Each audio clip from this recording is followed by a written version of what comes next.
morning again, and welcome.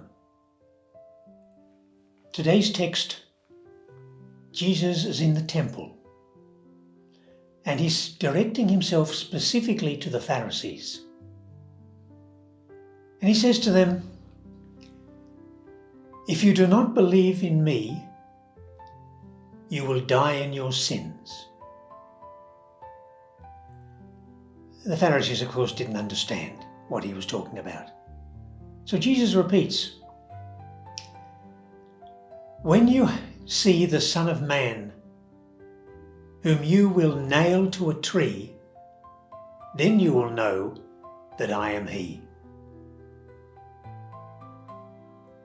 And the symbolism is very strong. It recalls an incident that the Jewish people had when they were in the desert. Those 40 years of many incidents and hiccups and so on, trials and tribulations. And at one stage they were plagued by serpents, venomous serpents, and according to the text, many died. So Moses, under the instructions of Yahweh, fashions a bronze serpent, and he nails it to a tree. And the promise is that anyone who is bitten, who is poisoned, look at the tree, contemplate the tree with the serpent on it, and they will live. And so Jesus is saying to the Pharisees, look, you people are in sin because of their closed, self-righteous addiction to the law and the traditions, most of which were man-made, to the exclusion of love and life and fraternity and justice and truth. And Jesus says, if you don't believe in me, you will die in your sin. And what he was inviting them to do was to look at him, like the Jews did in the desert. They looked at the bronze serpent. And Jesus is inviting them to do the same, to look at me, to listen to me, to come to me, to believe in me, and you will live.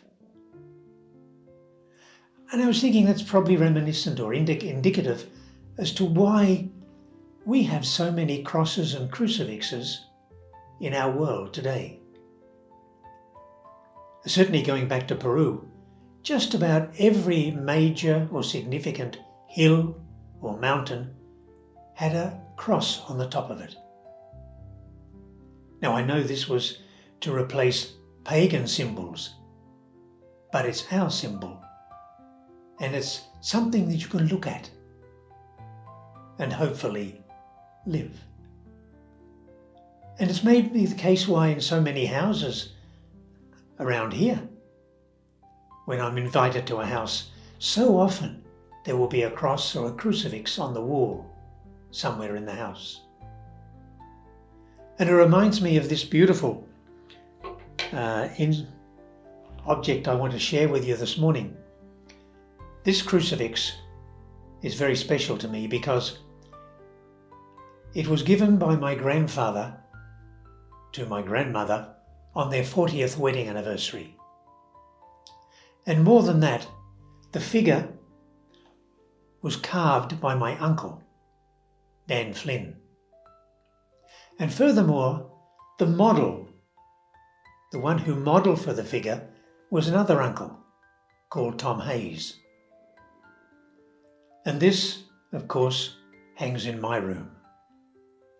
And I look at it frequently.